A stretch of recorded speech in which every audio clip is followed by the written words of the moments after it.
आयुर्वेद और स्वास्थ्य, एक सूत्र आयुर्वेद का जिसमें पूरा सार आ जाता है आयुर्वेद के बारे में।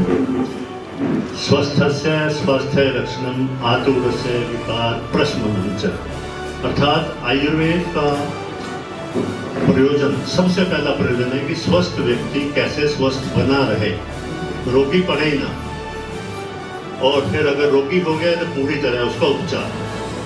इसी प्रयोजन को लेकर हम यहाँ सब एकत्रित हुए हैं और इस कार्य को विधिवत रूप से आगे बढ़ाने के लिए मैं सबसे पहले ऋषि कपिल जी को आमंत्रित करता हूँ, अनुरोध करता हूँ कि वो यहाँ मंच पे इधर आए, जिनकी देख रेख में ये कार्य चल रहा है, और उनकी सेवा साधना को भी मैं नमन करता हूँ, जो बहुत गुरु कृपा बरसती है हर समय, और यूं ही बरसती रहे, हम गुरुदेव के चरणों में प्रार्थना करते हैं।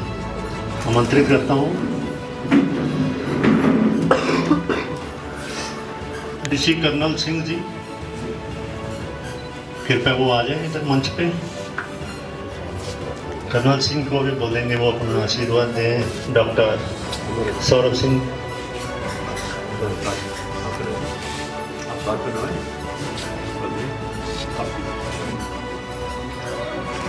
हाँ जी सर। नहीं सर, एक बार सामने देखिए। Yes sir, thank you. Doctor Vandana Shah, धन्यवाद आयुर्वेद से।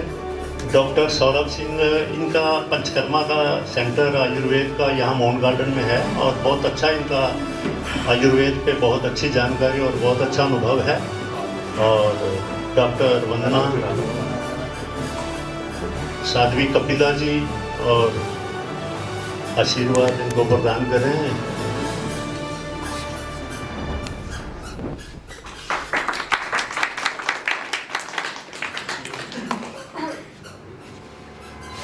हाँ जी मैम, सामने देखिएगा एक बार। Thank you. डॉक्टर वंदना का भी बहुत अच्छा आयुर्वेद से है, ये आयुर्वेद का बहुत अच्छा इनको जानकारी है, अनुभव है। और साध्वी कपिला जी की साधना को सब हम देखते ही हैं, इनकी साधना बाबा की यूं ही कृपा बरसती रहे, यूं ही आशीर्वाद प्रदान करते रहे अपने कर कमलों से। और डॉक्टर शेखर गुरु जी हमारे बीच में हैं। जहाँ कोई औषधि काम नहीं करती वहाँ इनका हाथ काम करता है, बहुत बड़ी कृपा है इनके हाथ में।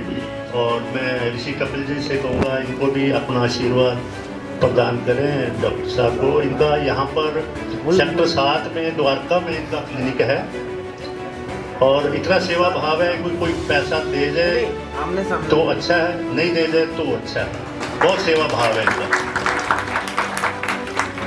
हमारी माता जी को एक बार कमर में दर्द हो गया था, तो हमने सारे अपने उपचार सारे करे, तो बात बनी नहीं। तो डॉक्टर साहब से बात की, तो एक पहली सीटिंग में हमारी माता जी का रीढ़ का दर्द जो है ठीक कर दिया इन्होंने, दोबारा जाने की ज़रूरत ही नहीं।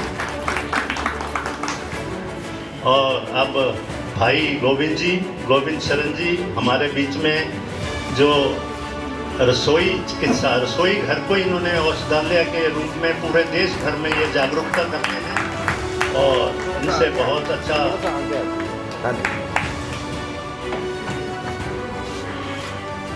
आयुर्वेद को बढ़ाने में बहुत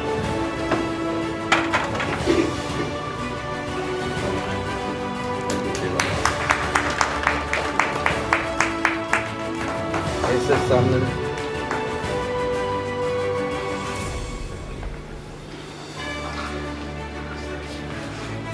अब इसके साथ ही हम आयुर्वेद के, अच्छा हाँ हाँ ठीक है।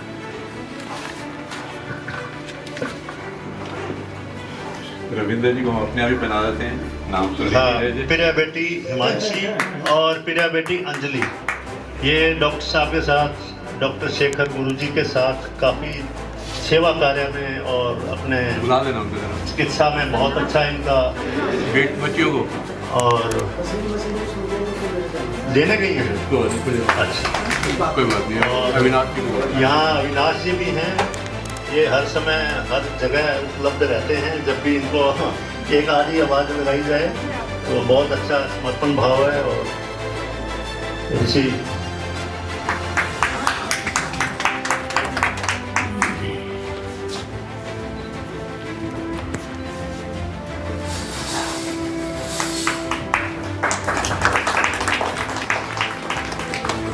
ऋषि रविंद्र जी को मैं अपने आप ही पहना रहा हूँ, तो गुरुदेव की अपार कृपा बनी रहे, आप लगाते रहे, आपका आशीर्वाद हमें यूं ही मिलता रहे और और आपस का स्नेह वैसे ही बना रहे, और उनके चरणों में यही प्रार्थना, स्वामी जी कृपा बनाए।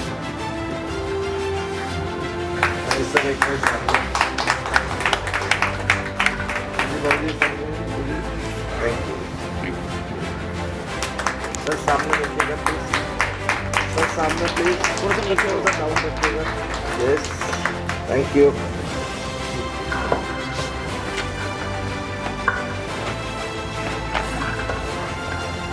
हाँ जी सर, सामने प्लीज सर, सामने प्लीज, सामने सर, सामने।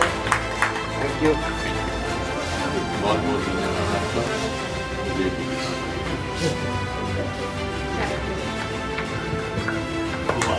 क्या स्वस्थ समृद्ध परिवार, इसी को आगे बढ़ा रहे हैं कि हर परिवार समृद्ध भी हो और स्वस्थ भी हो।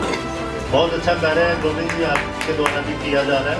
जो ये जागरूक करना ही सबसे बड़ा कठिन कार्य है। किसी व्यक्ति को सोए हुए को जगाना तो आसान होता है, परंतु जो जगा हुआ है उसको जगाना जो है वो बहुत टेढ़ा काम है। तो एक रविंद्र जी आपका क्या है? ठीक है। अच्छा, ये इनके लिए है, तो फिर दो ना, आप दो ना, आप दे रहे हैं ना, तो दो ना।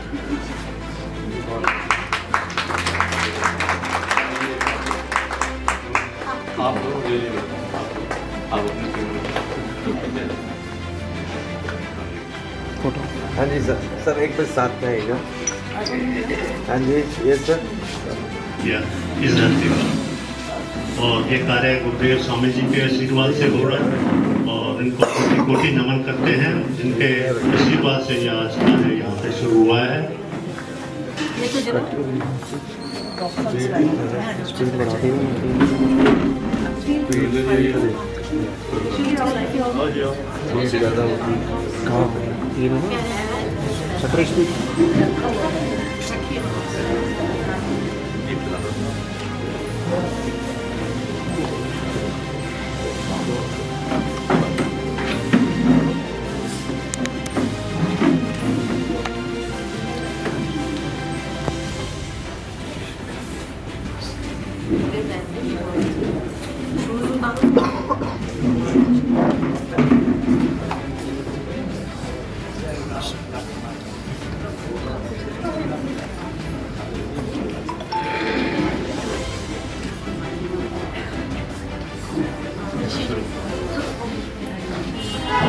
शुरू करो जी।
हाँ, वो तो आप अपना करो ना।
ओम गुरुवे नमः। ओंकार गुरुवे नमः। श्री गुरुवे नमः। आयुर्वेद के अनुसार अगर हम अपनी दिनचर्या को सही कर लें, अपने भोजन को सही कर लें, तो हम रोगी पड़ेंगे ही नहीं। सबसे बड़ा जो हमारा यहाँ चूक होती है अपने भोजन में या अपनी दिनचर्या में। अगर ये दोनों चीज़ें ठीक हैं, हमारी दिनचर्या और भोजन, क्योंकि भोजन ही रोग का कारण भी है और रोग का निवारण भी भोजन ही है हमारा। अगर उसको हम समय पर लें, ठीक अपनी प्रकृति के अनुसार लें और ठीक से बैठकर उसको अच्छे तरीके से ग्रहण करें भोजन। तो अक्सर क्या है कि अब भोजन अधिकतर ना तो हम जब भोजन लेते हैं उसको मानते ही नहीं कि ये इतना बड़ा हम कार्य, इतना महत्वपूर्ण कार्य हम कर रहे हैं जो हमारी आखिरी श्वास तक चल रहा है भोजन, और उस पर हम ज़्यादा ध्यान नहीं देते हैं। हम भोजन भी कर रहे हैं, साथ में टीवी भी देख रहे हैं, साथ में फ़ोन भी सुन रहे हैं, फ़ोन पे बातचीत भी कर रहे हैं। ये ऐसा अक्सर होता ही है। और रात्रि के 10-11 बजे भी भोजन कर रहे हैं। ठीक है, जिसकी रात को जॉब है या कारोबार है उसका वो तो ठीक है, रात को उसकी तो मजबूरी है, परंतु जो दिन में अपनी उसकी दिनचर्या सही यहीं से करनी है कि रात का भोजन हमें सूर्यास्त से पहले ले लेना चाहिए और रात्रि का भोजन हमें हल्का रखना चाहिए। और उसके अलावा पानी का ही हम बात लें तो पानी हमारे शरीर में 60 से 70% पानी ही है, और पानी भी हम ठीक से सेवन अधिकतर लोग नहीं करते हैं। एक बहुत ही कवि हैं, उनका एक बहुत ही प्रचलित है, ब्रह्म मुहूर्त खटिया से उठे पिए तुरंत पानी, घर में कभू वैद ना आवे यह बात अनुभवी न जाने।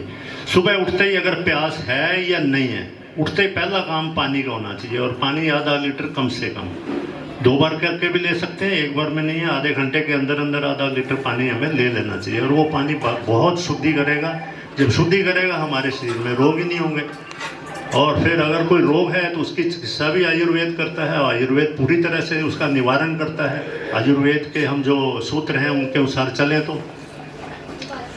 तो आज जो ये कार्यक्रम यहाँ पर है निःशुल्क आयुर्वेदिक स्वास्थ्य का जागरूकता और उसके अतिरिक्त उपचार जो है, तो इसमें जो भी यहाँ पर भाई बहन हैं जिनको कोई दिक्कत है शरीर में, किसी भी तरह की व्याधि है या कोई वेदना है, तो हमारे जो डॉक्टर्स की टीम है, डॉक्टर सौरभ सिंह हैं जो इनका पंचकर्मा आयुर्वेद का यहाँ पर मोहन गार्डन में सेंटर है, वहाँ पे वो भी यहाँ उपलब्ध हैं। उनकी सेवाओं का हम लाभ उठा सकते हैं। डॉक्टर वंदना है, धन्यवाद आयुर्वेद से हैं, उनकी सेवाओं का भी लाभ उठा सकते हैं। और डॉक्टर शेखर गुरुजी, जैसे कि अभी मैंने पहले कहा, दोबारा कह रहा हूँ, जहाँ औषधियाँ काम नहीं करती वहाँ इनका हाथ काम करता है और बहुत अच्छा अनुभव है। इन सब से अपनी स्वास्थ्य संबंधी बातचीत या परामर्श करके हम अपना रोगों का निदान कर सकते हैं। उसके अतिरिक्त जो यहाँ कुछ औषधियाँ भी हैं उपलब्ध, जो बाबा की कृपा से यहाँ हमें मिली हैं।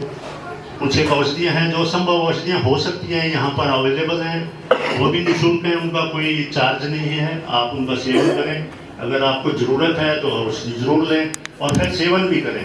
औषधि को अगर सेवन ही यहाँ से तो ठीक है, हो गया, एक माहौल बना, घर जाके रख देते हैं, चलो ठीक है। अधिकतर ऐसा कई बार आता है, सभी नहीं होता है, परंतु औषधि का जैसे डॉक्टर साहब कहें वैसे उसका सेवन करो, या एक्यूप्रेशर का या योग का जो भी क्रियाएं बताई जाए उनके अनुसार वो करना चाहिए, तो तभी उसका समाधान भी होगा। तो जो संभव औषधियाँ हैं यहाँ उपलब्ध हैं, आप ये भी प्राप्त कर सकते हैं। और उसके लिए आगे का जो कार्यक्रम है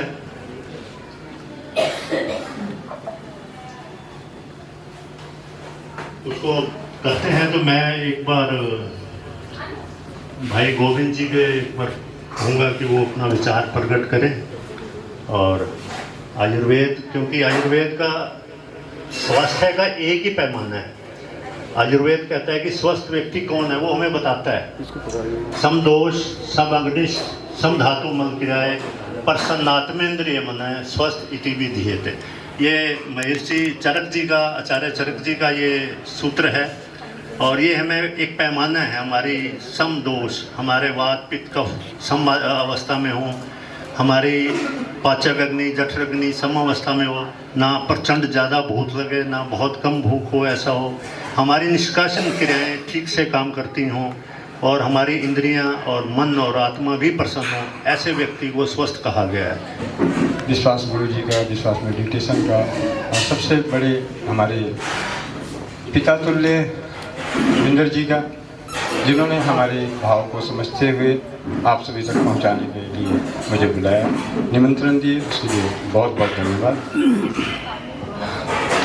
कहाँ से शुरुआत करूं, कहाँ से ख़त्म करूं, सिर्फ एक चीज़ पे मैं बात ख़त्म करता हूं। हर किसी को आज चिकित्सा जगत जो है ना, व्यापार है।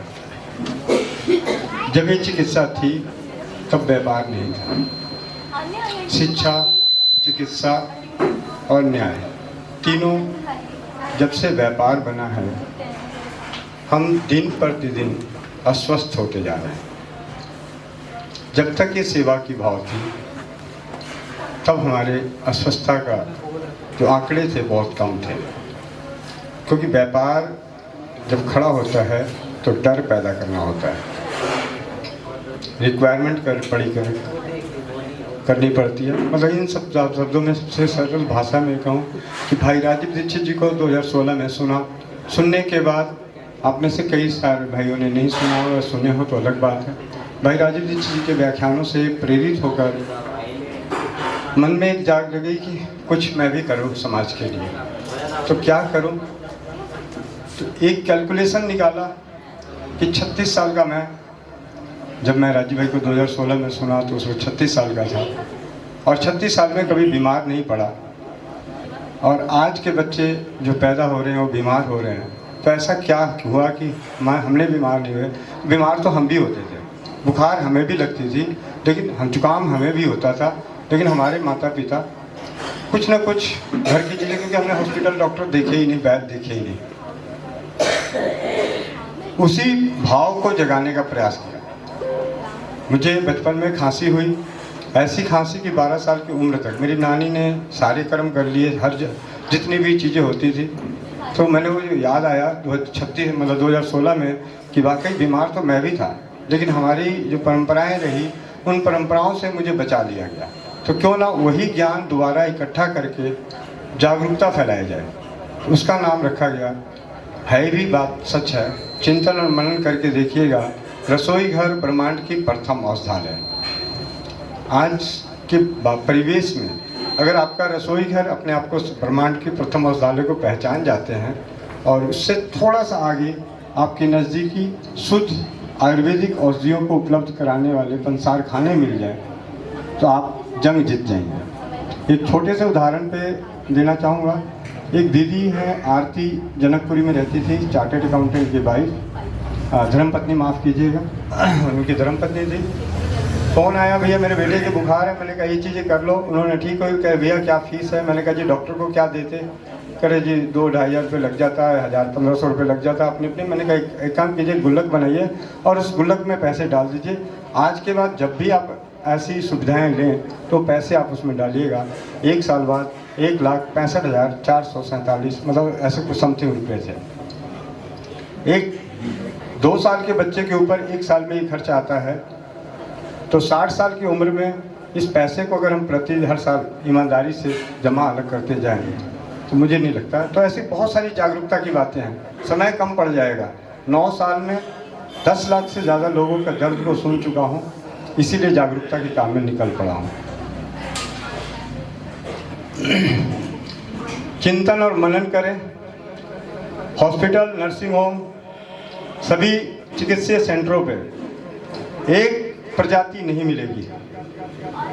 इंसान रूप में जन्म लिया, एक व्यक्ति, एक जाति है, एक प्रजाति है, हमारे समाज का ही अभिन्न हिस्सा है, मानव जाति का ही, कभी नहीं मिलेगा। चिंतन और मनन करके देख लीजिए। और समाज का सबसे ज़्यादा दुख उसी समाज को है।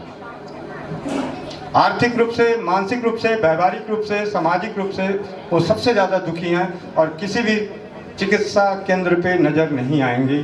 छोटी से छोटी और गंभीर से गंभीर रोगों के लिए वो है हमारे किन्नर समाज। ऐसा क्या है उस समाज में कि हमारे बड़े से बड़े हॉस्पिटल में, छोटे छोटे नर्सिंग होम में वो हमारे पास कभी नज़र नहीं आते। वो भी हमारे तरह 2 हाथ 2 पैर, सामाजिक और आर्थिक व्यवहारिक सारी दुनियादारी की सारी रिश्ते नाते सब जोड़ लो तो सबसे ज़्यादा दुख उनके पास है। एक्यूप्रेशर, जैसे भैया ने बताया कि एक्यूप्रेशर सिद्धांत अद्भुत है, उसका जीता जागता उदाहरण अगर कोई है तो किन्नर समाज। हमारे समाज में किसी अच्छे वैद्य, अच्छे डॉक्टर, अच्छे बड़े से बड़े स्पेशलिस्ट अगर आपको कहते हैं कि आपको सुबह की वॉक करनी चाहिए, सबसे पहली नज़र जाती है उनकी, मुझे तो वॉकिंग शूज चाहिए। उन्होंने आपको टहलने के लिए बोला था और आप जूते खरीद के ला रहे हैं। पहली गलती कहने मतलब कि ये, और जो जिस समाज की बात कर रहा हूँ मनन करके देखिएगा, सुख हो दुख हो हर की खुशी में वो नाचते हैं, खुश रहते हैं। हर परिस्थितियों में भी वो अपने आप को ढाल के अपने आप को खुश रखते हैं और दूसरी की खुशियों से जलते नहीं। और हम जिस बच्चे को पैदा करते हैं, जिस बच्चे को पैदा करते हैं, अपने खून पसीने से सींचते हैं, छाती से अपने स्तन खून से बने दूध पिलाते हैं, उसी बच्चे से भी नफरत करते हैं। कोई कह दे यहाँ पे कि मैं नहीं करता, तो भाई गंगा जी में डुबकी लगा के बोलोगे तब भी नहीं मानूंगा, क्योंकि कभी ना कभी ऐसा जरूर होता है कि हम उसी बच्चे से नफरत करते हैं जिसके लिए एक दिन जी जान देने को तैयार थे। तो कैसे हमारे भाव ही। अभी मैं यहाँ पे आया, गुरु जी ने एक बहुत अच्छी बात पूछी, 2 लाइन थे और मेरे को सारा साल मिल गया, मन जीते जग जीते। कहते हैं करते कोई नहीं, करके तो देखो आनंद ही आनंद। बस बहुत कुछ कहना है, मतलब समय, मतलब इतना दर्द भरा पड़ा है ना कि उस दर्द का बयान नहीं कर सकता। तो दर्द को बयान करने के लिए मैं रसोई चिकित्सा को लेके जागरूकता के बहाने आप सभी तक, आप सभी के दिलों तक प्रयास है, दिल में उतरूं, दिल से ना उतरूं। और अपने जीवन में विनती है आप सभी से कि रसोई घर ब्रह्मांड की प्रथम औषधालय, इसको जरूर पहचाने, जाने, क्योंकि कल की एक जीत, ज़्यादा पुरानी नहीं, सिर्फ कल की एक जीत, एक बहन को सर्जरी से बचाया 2 चुटकी फिटकिरी ने। 2 रुपए की दिखने वाली फिटकिरी ने एक बहन को सर्जरी से बचाया। बरसों से चल रही खून, मल में खून आना, मूत्र में खून आना, 1 महीने की फिटकिरी के सेवन से वो रोग दूर हुआ, जबकि बड़े से बड़े एंडोस्कोपी और सारी चीज़ें हो गई। तो जब कुछ नहीं होता, मतलब यहाँ पे जो दर्द दिखता है सब जगह से हार जाते हैं, फिर कहते हैं जी भगवान के भरोसे रहते हैं। तो पहले दिन से ही भगवान के भरोसे हो जाओ। पहले दिन ही क्यों नहीं होते? जब तक सबके पास धन है, घमंड है, धन और घमंड है, अहम है, तब तक दुनिया में इलाज ही ढूंढते रहते हैं, इलाज ही कराते रहते हैं। और जब वहाँ से हाथ खड़े हो जाते हैं तब भगवान के नज़र आते हैं, या दूसरे सरल उपचार नज़र आते हैं, ओझा वगैरह नज़र आते हैं। मतलब ऐसी कुछ चीज़ें हैं। यहाँ पे बैठे जितने भी हैं, आप चिंतन और मनन कीजिएगा, तुलना कीजिए अपने आप को किन्नर समाज से कि किन्नर समाज की सोच और आपकी सोच कहाँ पे है, उसका शरीर कहाँ पे है और आपका शरीर कहाँ पे है। आप कितने बार हॉस्पिटल गए, वो कितनी बार आपको नर्सिंग होम में नजर आएंगे। हमारे पास वैद्य जी हैं, या मेरे पिता तुल्य हैं, मैं इनसे ही पूछता हूँ कि आपने कब देखा? एक बार आप बहुत बड़ा सम्मान देते हैं। कभी आप कहते हैं चाचा जी, कभी कहते हैं पिता तुल्य। ऐसी कोई बात नहीं है, हम आपस में भाई भाई हैं। तो क्या और ये तो आपका बड़प्पन है कि आप इतना बड़ा सम्मान देते हैं और आप जो कार्य बढ़ा रहे हैं, जो कुछ आपने अभी बताया सब कुछ, ये बहुत ही गुणकारी, बहुत ही लाभकारी, बहुत ही समझ से भरा हुआ। इस पर थोड़ा सा हमें विचार जरूर करना चाहिए, जैसे आपने कहा। और बस यही कहूँगा कि रिश्ते बनाएं तो एक लाइन और कहूँगा, दिल का दर्द है। एक बच्चे पैदा करते हुए आने वाले समय में सगेपन भी खत्म हो जाएंगे। किसी को सगा भाई नहीं मिलेगा, सगी बहन नहीं मिलेगा, सगी बुआ नहीं मिलेगी, सगी मौसी नहीं मिलेगी। तो क्यों ना आज से ही हम परिवार, भाई बहन के रिश्ते में आ जाएं। मैं इसलिए हमारा स्वस्थ समृद्ध परिवार की विचारधारा, हमारे यहाँ तो चौपाल पे भी अगर किसी ने पत्नी को वाइफ बोला, हस्बैंड पति को हस्बैंड बोला तो 500 का जुर्माना लग जाता है एक दूसरे को देने का। मतलब पारिवारिक। अभी हम जीते जागते उदाहरण साबित किए हैं चलो तारा नगर का, जहाँ पे 30 नवंबर भाई राजीव दीक्षित की जन्म तिथि और पुण्य तिथि पर भाई बहन मोनिका साहू के घर पर हमने वहाँ पे प्रोग्राम किया। स्वदेशी चिकित्सा जागरूकता विचार गोष्ठी दूसरी बार पूरे भारत से 13 स्टेट से लगभग 150 से ज़्यादा परिवार वहाँ पहुँचे और सभी के सभी के अंदर एक ही भाव था, भाई बहन का। ना कोई लेना, ना कोई देना, ना कोई रिश्ता, ना कोई नाता, तो सिर्फ एक भाव, स्वस्थ समृद्ध परिवार, भाई बहनों का परिवार। इसी के साथ बस आप सभी से मांगने आया हूँ, बताने नहीं आया हूँ। एक लाइन है, हम जगे हैं जगाने आए हैं, रसोई घर ब्रह्मांड की प्रथम औषधालय बताने आए हैं और आप सभी के दुआओं में सद्बुद्धि मांगने आए हैं। मेरे लिए सद्बुद्धि की कामना करें, मेरी सद्बुद्धि इसी प्रकार बना रहे, निरंतर जीवंत इस कार्य को करते हुए आने वाली पीढ़ियों के लिए रसोई घर ब्रह्मांड की प्रथम औषधालय का संग्रहालय निर्माण कर सकूं। पत्थरों पर लिखा हो रसोई घर औषधि के बारे में, उनके गुण धर्म के बारे में, उनके अनुभवों के बारे में। इसी सपने को साकार करने के लिए निरंतर कार्य कर रहे हैं। वंदे मातरम। अति सुंदर, बहुत बहुत सुंदर गोविंद जी आपने जो अपने भाव प्रकट किए। अपने हमारे यहाँ पे जो व्यवस्था है, हमारे सेवादार भाई और हमारे जो डॉक्टर्स हैं अपना अपना कार्यभार संभालें और इस कार्य को आगे बढ़ाएं। जो चिकित्सा का कार्य है, जिसको जो भी कोई परेशानी है शरीर से, तो उसका उपचार के लिए आगे बढ़ते हैं और अपना कार्य शुरू करें। बस सेवादार भाई और निस्वार्थ भाव से, कोई किसी तरह का स्वार्थ नहीं है, सबसे बड़ी बात यह है। और यही योग है, यही ध्यान है, यही मेडिटेशन है। तो आप यूं ही अपनी साधना को, अपने कार्य को समर्पण भाव से यूं ही बढ़ाते रहें, तो निश्चित रूप से आपको बहुत बड़ा आशीर्वाद प्रभु से, गुरुदेव से आपको मिल रहा है और मिलेगा।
मैं स्वामी ने जो करना करो, मैं तो खड़ी हूँ, मैं तो भागता हूँ। भगवान पे जाने के तो बहुत गई है सामने। भगवान के ऊपर छोड़ देते हैं हम लोग। नहीं, फिर भी वही रक्षा करते हैं, शरीर से ज्यादा हमारी वही रक्षा करेंगे। हम बाकी बचेंगे, भगवान बचाने तो बचाएंगे। हमें स्वामी जी पे विश्वास है।